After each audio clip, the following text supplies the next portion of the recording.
Olá, meu nome é Álvaro, sou crítico e editor da revista Pós-Créditos, tenho feito essa cobertura semanal sobre Renascer.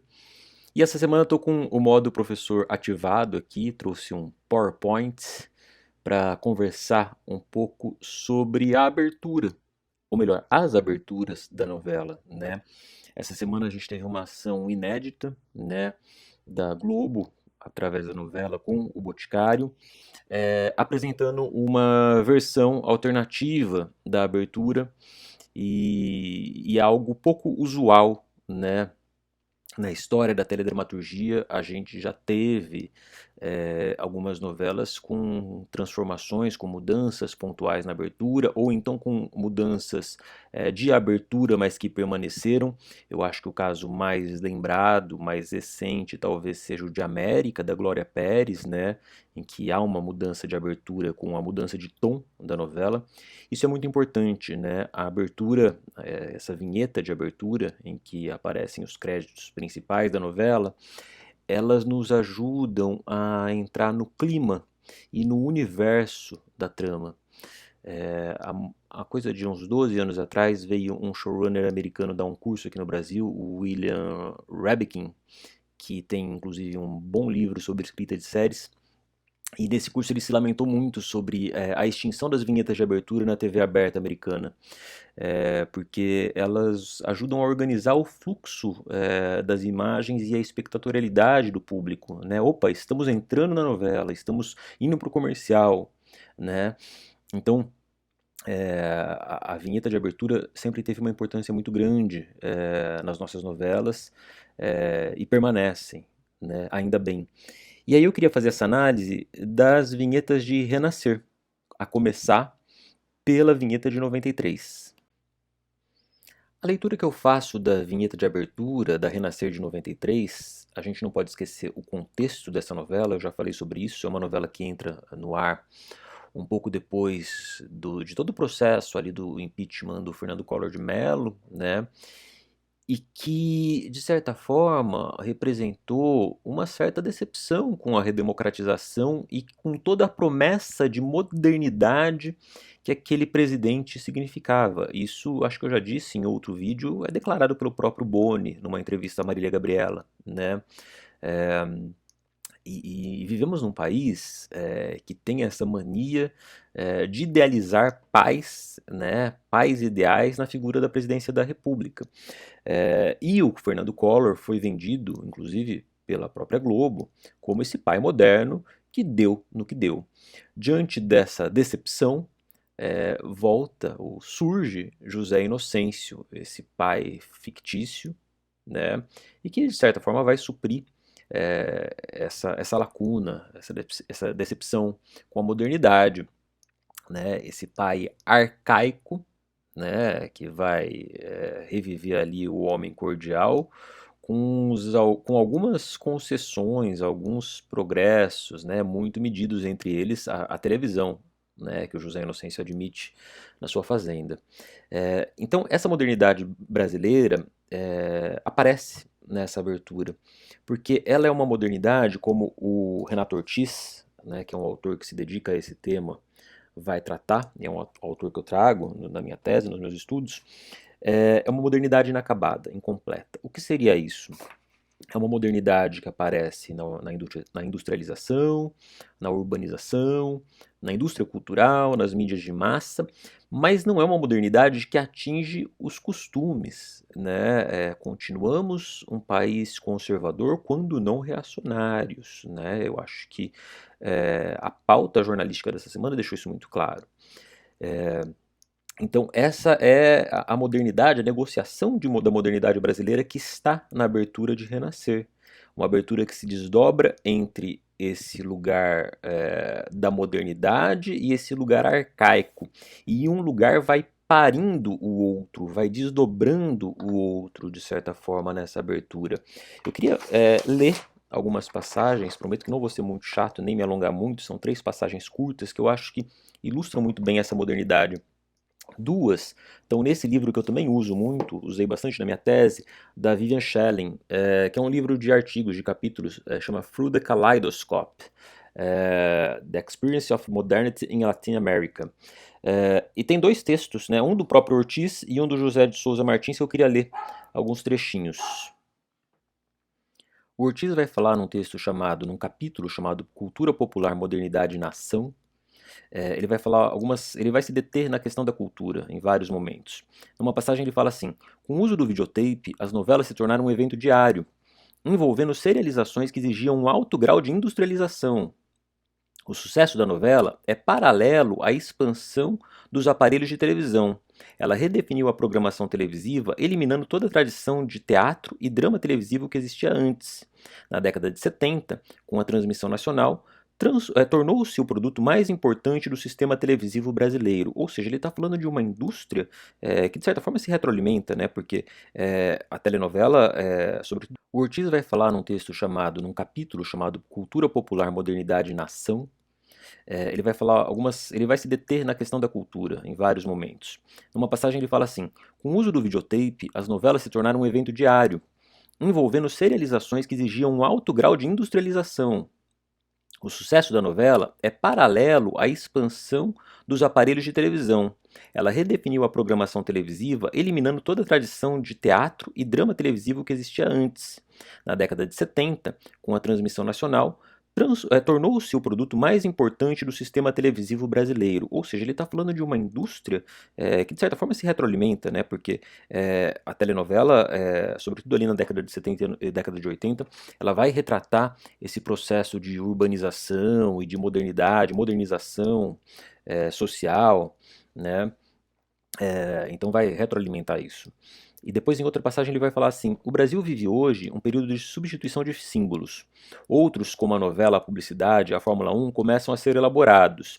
A transmissão da novela para o exterior, os prêmios que as propagandas começam a ganhar em festivais internacionais, a performance dos brasileiros em circuitos internacionais de corrida, tudo isso traz consigo um material semiológico que se adequa melhor à imagem dos tempos modernos. É uma identidade que se distancia da tradição nacional popular, que era muito calcada no espaço agrário, né? Então, o Brasil e essa ideia de uma identidade nacional calcada na modernidade, que vai estar ali muito forte a partir da ditadura militar, vai se valer desses símbolos e dessas construções narrativas, estilísticas da indústria cultural, da mídia de massa, né? E a telenovela como um produto desses lugares, né? E aí tem uma outra passagem do José de Souza Martins, cujo o capítulo chama As Hesitações do Moderno e as Contradições da Modernidade no Brasil. Ele vai falar assim: até mesmo a consciência nacionalista que se alimenta da tradição popular representa um reconhecimento político das irracionalidades do moderno. Ela defende a racionalidade do lucro, a organização racional do trabalho, o espetáculo colorido da mídia de massa, mas é ao mesmo tempo conservadora, resistente ao modo de vida associado à modernidade, aquilo que eu falei. Ou seja, resiste à instabilidade social decorrente da pluralidade e diferença política e cultural. A ideia de identidade nacional que a ditadura assenta a partir da modernidade tenta anular o país continental e pluricultural que temos, né?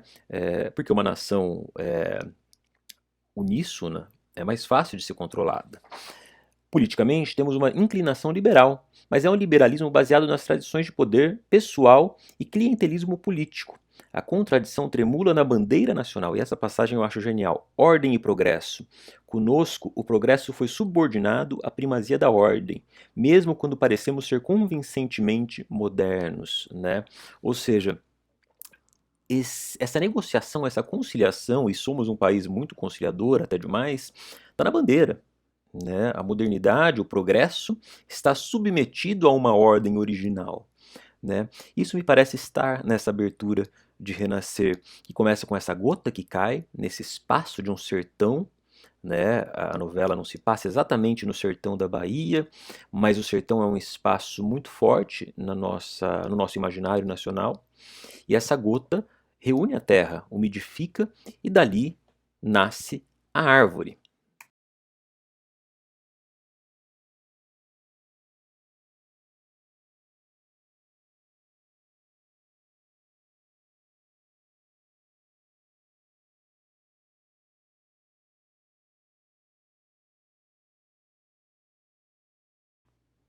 um arranha-céu espelhado, típico arranha-céu paulistano, né? A gente não pode esquecer que a primeira novela tinha, São Paulo tinha uma presença muito forte, né? E não o Rio como na atual, tá?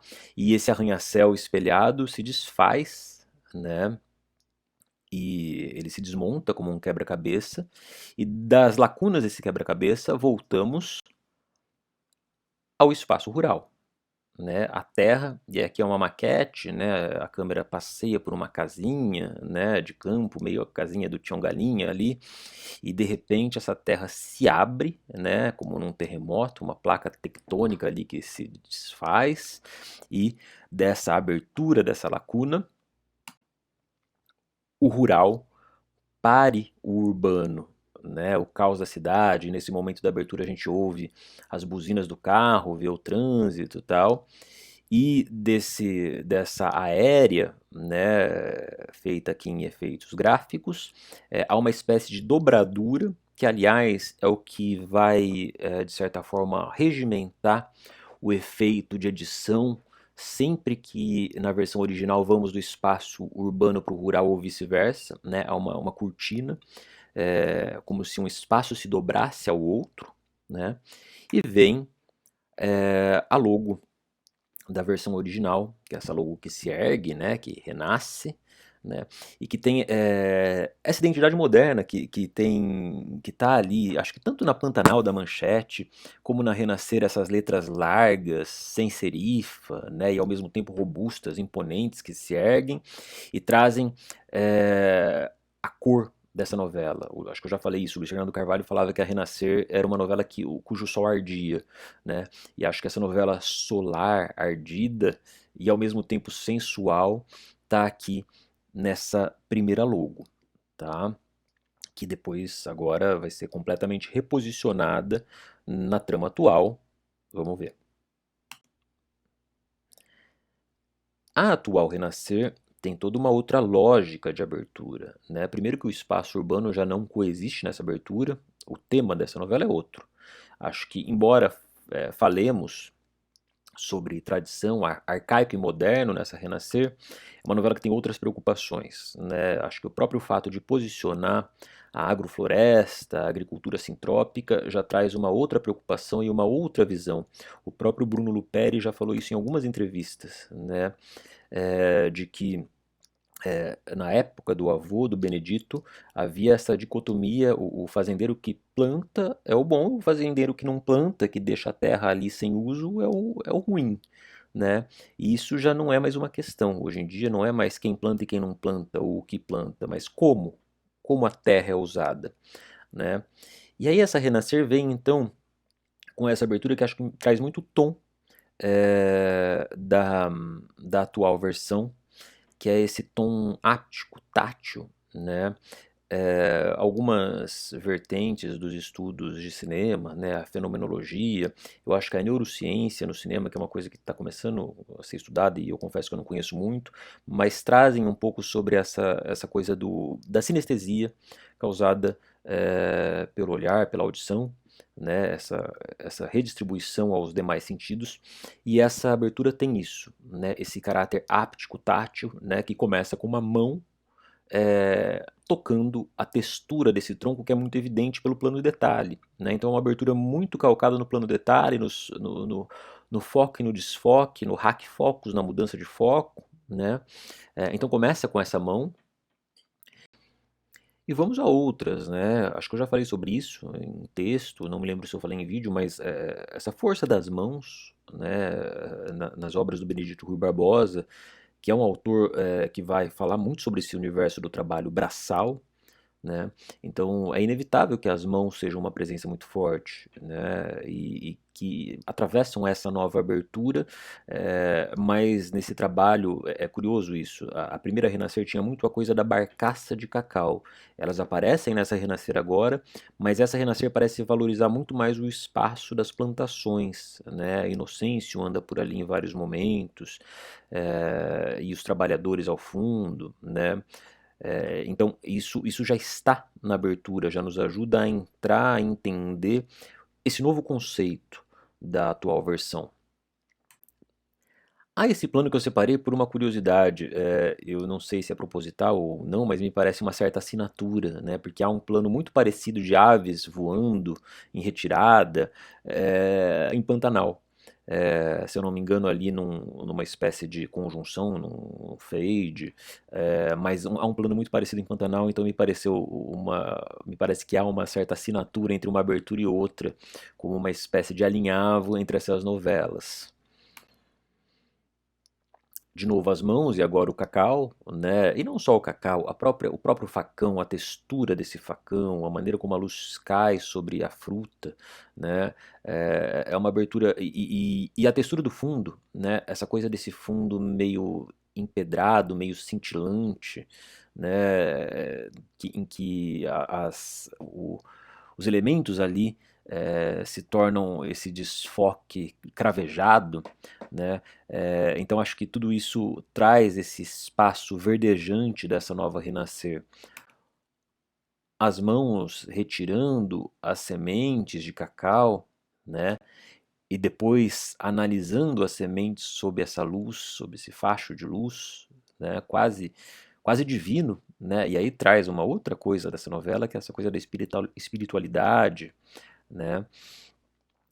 E por fim, a força da natureza, né? Eu acho muito bonita essa passagem da atual abertura, em que o raio cai, de certa forma, numa espécie de sobreposição muito rápida ali sobre uma folha, e traz algo importante do universo dessa novela, porque a chuva em Renascer sempre foi muito forte, na Renascer original e me parece ser nessa também. Então, os capítulos em que há uma tempestade, sempre acontecem coisas importantes na trama. Isso está, desde já, aqui nessa abertura, tá? É, e aí cai a chuva como uma espécie de bênção, né? O que, sobretudo esse ano, tem um contexto muito ambíguo, né? Mas vou falar um pouco sobre isso quando a gente analisar a próxima abertura, mas pensando que a Renascer original, e aí tem essa ligação, na primeira Renascer a água começa nessa, e é uma única gota, né? Nessa, são várias gotas, é uma chuva que cai, e essa mão recebendo essa chuva com graça, né?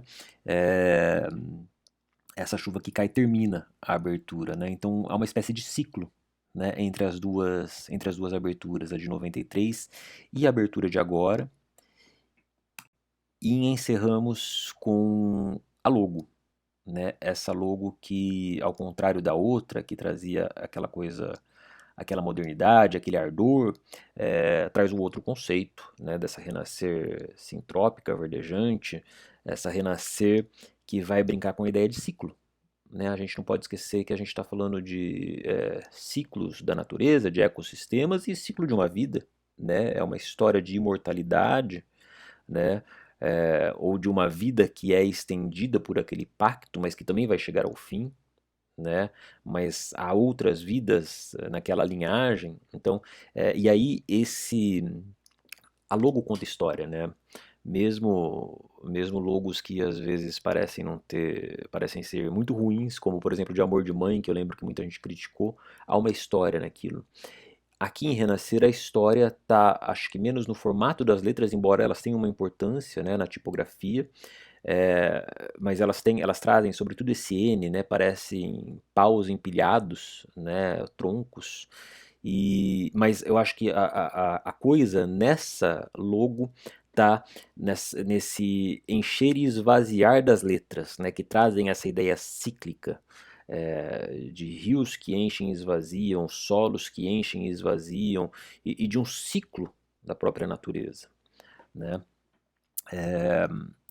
Há uns anos atrás, 12 anos atrás, o William Rabkin, que é um showrunner americano, veio dar um curso em São Paulo e ele lamentou muito o fato de que as emissoras abertas americanas extinguiram as vinhetas de abertura, porque as vinhetas de abertura elas têm essa importância de nos apresentar o universo narrativo, o tom daquela narrativa, né?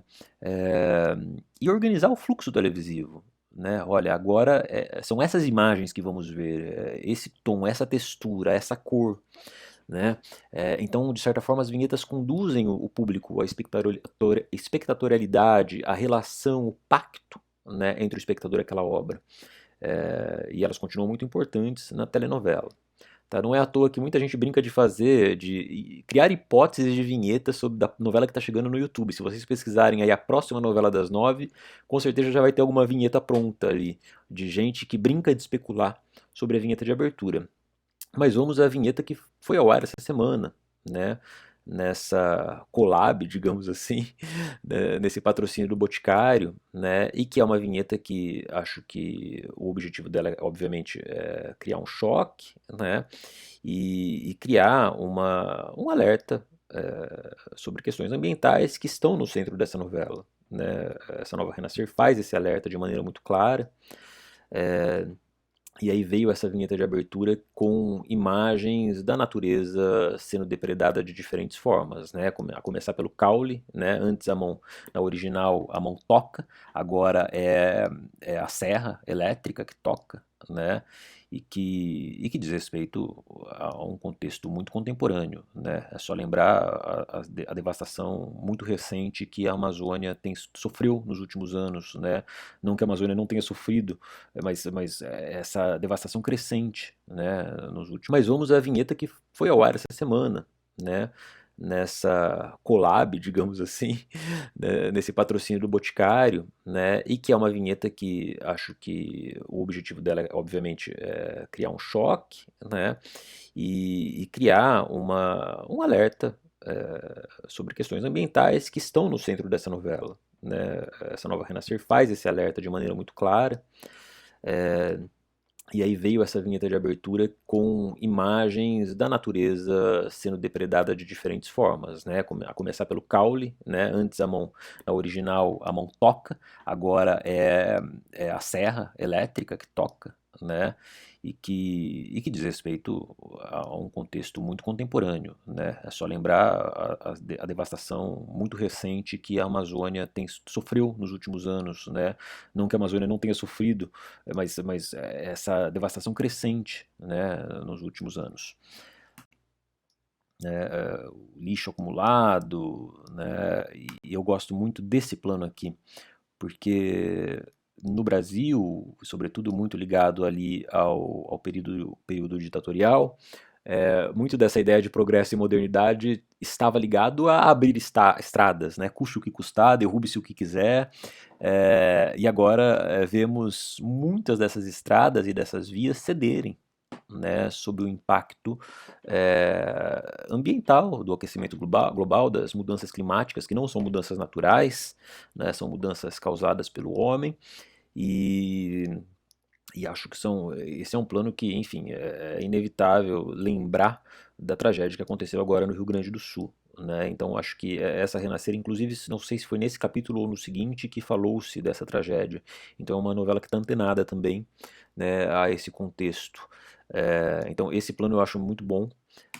As queimadas, né, que apareciam já na novela anterior, em Pantanal, houve esse tratamento dessa questão. E também é uma questão muito contemporânea, né? Se eu não me engano, essa semana saiu que a Amazônia deixou de ser o ecossistema, a floresta mais devastada no Brasil e agora passa a ser o cerrado, né? E que é muito devastado pelas queimadas. Né? E essa nuvem, né? Se na outra renascer a fúria da natureza vem, e a força, digamos assim, vem por aquele raio, agora vem por essa nuvem poeirenta e agorenta, quase apocalíptica mesmo, né? E aí há uma aceleração da montagem nesse momento da abertura, né? Com tempestades muito típicas agora dessas mudanças climáticas, não só tempestades como secas, né? Eu moro em Bauru, interior de São Paulo, e aqui o problema da falta de água tem sido constante já há pelo menos mais de uma década, né? Que esse período, sobretudo agora, há racionamento de água na cidade, né? Por conta, inclusive, da devastação do principal rio que abastece a cidade, né? Do assoreamento do rio Batalha, que é o que nos abastece aqui, né? Aqui é uma região de cerrado, tá? Mais uma imagem de mata queimando. E aí terminamos de novo nesse símbolo fálico, né? A árvore feita no contra-plongé, mas não mais verdejante, não mais com aquela copa enorme, mas queimada. agorenta, quase uma árvore de filme de terror, de desenho animado, aquele desenho da Disney, um dos primeiros desenhos da Disney, né, que tinha as árvores que dançavam e tinha uma das árvores eram agorentas e uma árvore vilã era agorenta e botava fogo nas outras. É essa árvore aqui, tá? Essa árvore de filme de terror e que pontua com a logo essa vinheta especial que foi feita essa semana.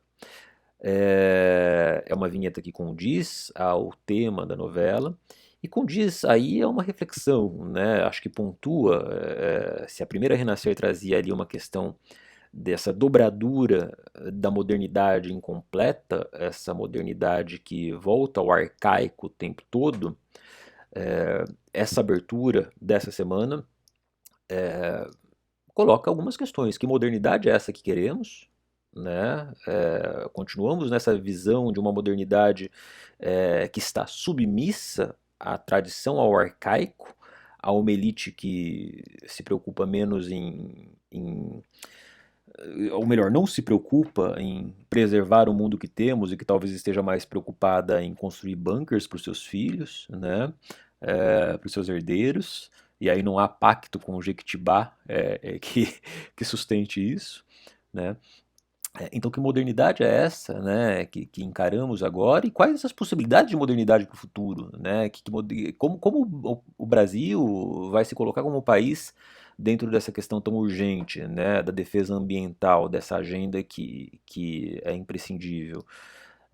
Então, acho que nesse sentido, todo o tom da nova abertura, e não estou falando dessa agora, mas da abertura corrente, né, que passa todos os dias, tem uma coisa meio utópica, né, tem uma coisa de sonho. E aí retoma um pouco do que o Ortiz fala, uma modernidade incompleta também porque projeta um futuro. Né, uma modernidade que não se concretiza agora, então que projetamos enquanto brasileiros para o futuro. Então essa abertura corrente da Renascer atual talvez esteja projetando essa modernidade verdejante como uma possibilidade futura para o país, desejando isso, né? Então, acho que essa é a análise, pelo menos inicial, feita meio de pronto aqui, que eu faço, tá?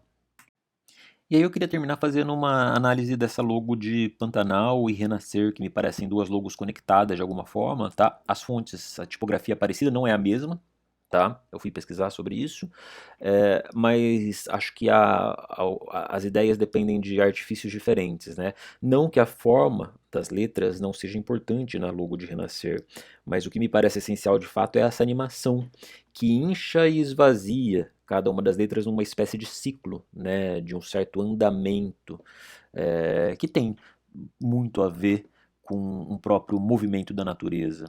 Né? E Pantanal tem um outro conceito, né, dessa fonte, dessa tipografia de maneira fixa, né, estilo, incorporar esse espaço pantanoso em que, como se o rio invadisse as letras, né, e de certa forma sobrepusesse as formas. Então esse A que não tem a divisão dos meios, esse N que faz essa curva, né? E uma letra muito mais serifada do que em Renascer. Renascer tem essa divisão, né? Tem algumas letras com serifa, algumas sem serifa, né? E Pantanal tem a serifa muito mais clara aqui, talvez porque seja uma novela que tem um ambiente, um universo muito mais tradicional, seja uma novela com valores um pouco mais arcaicos, ainda que na releitura tenha havido uma série de mudanças, tá? Acho que por hoje é só. Falei bastante e até semana que vem.